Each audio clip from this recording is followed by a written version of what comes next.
High, আজকে তোমাদের সাথে শেয়ার করব আমাদের শর্ট ট্রিপে দার্জিলিং যাওয়ার স্টোরিটা। এক রাতের মধ্যে আমাদের ঠিক হয় যে আমরা দার্জিলিং যাব। পরের দিন আমাদের বাস রয়েছে। রাত 9টার সময় টিকিট কাটি, কিন্তু রাতের বেলায় কোনো গোছাগুছি হয়নি। পরের দিন সকালবেলায় আবার রিহানকে স্কুলে পাঠাই। স্কুলে পাঠিয়ে স্কুলের ড্রেসেই ওকে নিয়ে যাই একটুখানি মলে। সেখানে গিয়ে আমার জন্য এই ক্লগসটা কিনি। তারপরে বাড়িতে এসে ওকে ঘুম পাড়িয়ে আমরা নিজেরা গোছাগুছি করে আবার বিকেলবেলায় বেরিয়ে পড়ি বাসের জন্য। এখন আমরা যাচ্ছি ক্যাবে। তো সেই জন্য সব মুহূর্তগুলো ধরে রাখার চেষ্টা করছিলাম, কারণ রিহান বড় হয়ে দেখবে যে ও ছোটোবেলায় কী করেছে, কোথায় গেছে। তো আমাদের বাসটা ছিল এয়ারপোর্ট থেকে। এই ট্রিপটা জানো তো আমাদের 3-4 বার প্ল্যান হয়েছে আর ক্যান্সেল হয়েছে। তারপর হঠাৎ করে শুনলাম যে আমার শ্বশুর শাশুড়ি, আমার ননদ নন্দাই সবাই ওরা দার্জিলিং যাচ্ছে। ওরাও সকালবেলাতে টিকিট কেটেছে। তো ওইটা শুনেই আমি লাফাতে শুরু করে দিয়েছিলাম। তো আমাদের আবার রাতের বেলায় টিকিটটা কাটা হলো। তো সেই জন্য বাসেই অগত্যা আমাদের যেতে হলো। আমার একদম ইচ্ছে ছিল না বাসে যাওয়ার, বাট বিশ্বাস করো বাসের রিভিউ আমি আলাদা করে করব, কিন্তু আমার এত ভালো লেগেছে বাসে জার্নি করতে। রিহান তো ভীষণ খুশি হয়েছে, ও কন্টিনিউ বলে যাচ্ছিল আমরা ডাবল ডেকার বাসে করে যাচ্ছি।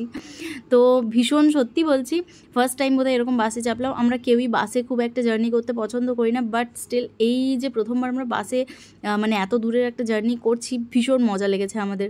তো বাসে ওঠার পরেই একদম ব্যাগ ট্যাগ রাখার জায়গা ছিল, প্রচুর লাইট ছিল, কিন্তু লাইট কিছুতেই আমাকে রিহান জ্বালাতে দেবে না।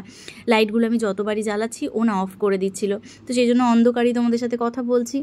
ও তোমাদেরকে তো বলাই হয়নি যে আমার শ্বশুর শাশুড়ি বা ননদ নন্দাইরা কোথায়। ওরা অ্যাকচুয়ালি দুর্গাপুর থেকে বাস ধরছে আর আমরা কলকাতা থেকে। তো সেই জন্য আলাদা আলাদা যাচ্ছি। শিলিগুড়িতে গিয়ে আমরা সবাই একসাথে মিট করব।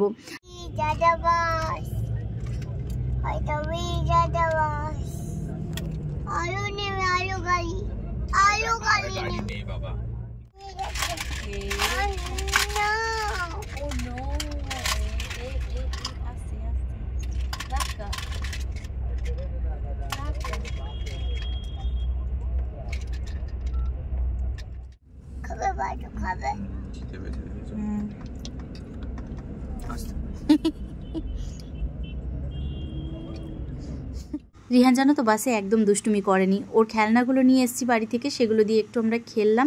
তারপর ওর জন্য একটু খিচুড়ি করে এনেছিলাম, সেটা ওকে খাইয়ে দিচ্ছে পিঙ্গল। আর এদিকে ব্ল্যাঙ্কেটটাই তোমাদেরকে দেখাচ্ছিলাম যে কি সুন্দর নিট অ্যান্ড ক্লিন দিয়েছে, আর বেশ ভালোই দিয়েছে সব কিছু।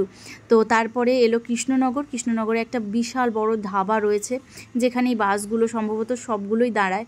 তো ওইখানে আমরা খেতে ঢুকলাম।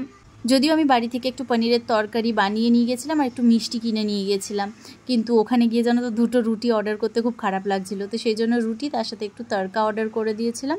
আর রিহানের যেহেতু খাওয়া দাওয়া হয়ে গেছে, তো রিহানের পেট ভর্তি ছিল বলে ও কোনো দুষ্টুমি করেনি। ওকে বসিয়ে রেখে আমরা সুন্দর ওখানে খাওয়া দাওয়া সেরে নিয়ে একটা 1/2 ঘন্টার ব্রেক ছিল। আর একটা জিনিস হচ্ছে, ওই ধাবাগুলোতে এত লোক খেতে নামছে, মানে 3-4টে বাস একসাথে আসছে, তাদের প্যাসেঞ্জাররা খেতে নামছে। তা সত্ত্বেও ওদের সার্ভিস এত ফাস্ট ছিল যে আমরা ফটাফট সবাই যে যার খাবার খেয়ে নিয়ে বাসে উঠে একটু ঘুমিয়ে পড়েছিলাম। রাতটা বেশ ভালো করে ঘুমিয়েই কেটেছে। আর তারপরে সকাল হতে না হতেই দেখলাম বৃষ্টি হচ্ছে বাইরে। আর ততক্ষণে আমরা শিলিগুড়ি পৌঁছেও গেছি। শিলিগুড়িতে বাস স্ট্যান্ডে নামার পর এখানে সবার সাথে দেখা হলো। ওখান থেকে আমরা একটা স্করপিও বুক করে দার্জিলিংয়ের উদ্দেশ্যে রওনা দিলাম। এখানে আমাদের এই স্করপিওটা ভাড়া নিয়েছিল প্রায় 3000 টাকা মতন। তো যে যা খুশি কিন্তু ওখানে প্রাইস বলবে, কেউ 3000 বলবে, কেউ 3500 বলবে। তোমাদেরকে একটু দামাদামি করতে হবে, হয়তো ছোট গাড়ি নিলে 2500 টাকাতেও হয়ে যাবে। তারপরে আমরা যখন রওনা দিচ্ছি, তখন আমি যখন পাহাড় দেখতে পেলাম, বিশ্বাস করো মনে হচ্ছিল স্বর্গে চলে এসেছি। দুপাশে শুধু সবুজ আর সবুজ, আর ওয়েদারটাও ভীষণ ঠান্ডা সুন্দর ওয়েদার ছিল। তার সাথে চারিদিকে মনে হচ্ছে মেঘ ভেসে বেড়াচ্ছে। মানে আমরা যতটা উপরে উঠছি তত মনে হচ্ছে যে পাহাড়ের গায়ের যে মেঘগুলো সেগুলো আমাদের গায়ে এসে লাগছে। আর ওই যে পাহাড়ের ওপর থেকে নিচের দিকে তাকিয়ে যে ফিলিংসটা, সেটা ভাষায় বর্ণনা করা সত্যিই সম্ভব নয়। তো যাই হোক, রাস্তায় যেতে যেতে আমাদের গাড়ি পাংচার হয়ে যায়। তো তখন আমরা একটা ছোট্ট মতন হোটেলে দাঁড়াই। সেখানে আমরা চা খাই, ব্রাশ করি সবাই মিলে, আর তারপরে আবার নিজের গন্তব্যের দিকে এগিয়ে যাই।